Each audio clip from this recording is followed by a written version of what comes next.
ఉత్పత్తి సాంకేతిక పరిజ్ఞాన అభివృద్ధి చెందుతున్న దేశాలు తమ కార్మికుల ఉద్యోగులపై పని భారాన్ని తగ్గిస్తుంటే దీనికి భిన్నంగా భారత్లో కార్మికులపై పని గంటలు మరింత పెంచుతూ బానిసలను చేసే ప్రయోగాలు ముమ్మరం చేస్తున్నారు. జపాన్లో దిగ్గజ ఐటీ కంపెనీ మైక్రోసాఫ్ట్ పని గంటల తగ్గింపు ప్రయోగంతో భారీగా ఉత్పత్తి పెరిగింది. మైక్రోసాఫ్ట్ 2019 ఆగస్టులో వర్క్ లైఫ్ ఛాలెంజ్ సమ్మర్ 2019 అనే ప్రయోగాన్ని జపాన్లో నిర్వహించింది. ఇందులో ఉద్యోగులకు వారం 4 రోజులు పని విధానాన్ని అమలు చేసి 5వ రోజు చెల్లింపు సెలవుగా వచ్చింది. ఈ ప్రయోగం 2300 మంది ఉద్యోగులపై నిర్వహించబడింది. ఫలితంగా ఉత్పాదక 40% పెరిగింది. ఇది లైఫ్ టైం మోర్ అవుట్పుట్, తక్కువ సమయం ఎక్కువ ఉత్పత్తి సూత్రాన్ని రుజువు చేసింది.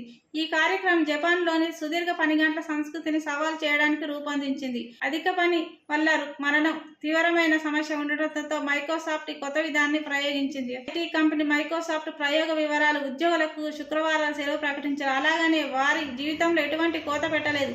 సమావేశం 30 నిమిషాలు పరిమితం చేశారు. ఆన్లైన్ సమావేశాన్ని ప్రోత్సహించడం ద్వారా పని సామర్థ్యాన్ని మెరుగుపరిచారు. ఫలితంగా సమావేశాల సంఖ్య 46% తగ్గింది. ఉద్యోగాలు పనులతో ఎక్కువ దృష్టి కేంద్రీకరించారు. సగటు ఉద్యోగ ఉత్పాదకత అమ్మకాలు 39.9% పెరిగింది. వినియోగం 23.1% తగ్గింది. కాగితం ముద్రణ 58.97% తగ్గడంతో పర్యావరణ ప్రయోజనాలు పెరిగాయి. చేపట్టిన ప్రయోగంలో 92.1% మంది ఉద్యోగులు సంతోషం వ్యక్తం చేశారు. 4 రోజుల పని వారాన్ని ఇష్టపడుతున్నట్టు తెలిపారు. ఇది వర్క్ లైఫ్ బ్యాలెన్స్ను మెరుగుపరిచింది. ఈ విధంగా ఉద్యోగుల మానసిక ఒత్తిడిని తగ్గించింది.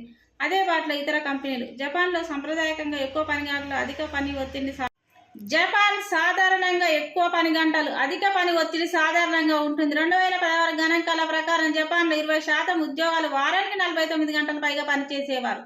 ఇదే అమెరికా పని గంటలతో పోలిస్తే 16%, ఫ్రాన్స్లో పని గంటలతో పోలిస్తే 12% ఎక్కువ పని.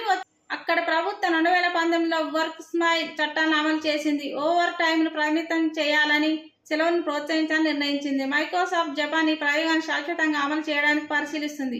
ఇతర జపానీస్ కంపెనీలు కూడా ఈ మోడల్ను అనుసరించాలని భావిస్తున్నాయి.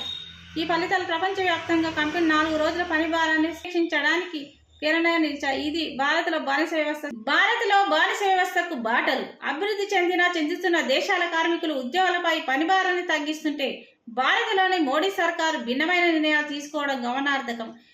ఇక్కడి బీజేపీ ప్రభుత్వం కార్మికులపై మరింత పని గంటల భారం పెంచే బానిసలుగా మార్చే విధానం ప్రవేశపెట్టడం ఆందోళనకరంగా మారింది. సాధారణంగా శాస్త్ర సాంకేతిక పురోగతి మూలంగా 8 గంటల పని గంటలను 7 గంటలు లేదా 6 గంటలు పనిదినంగా మారాలి. దీనికి భిన్నంగా 10, 12, 14 గంటలు సమయాన్ని పెంచే కుయోక్తులు జరుగుతున్నాయి.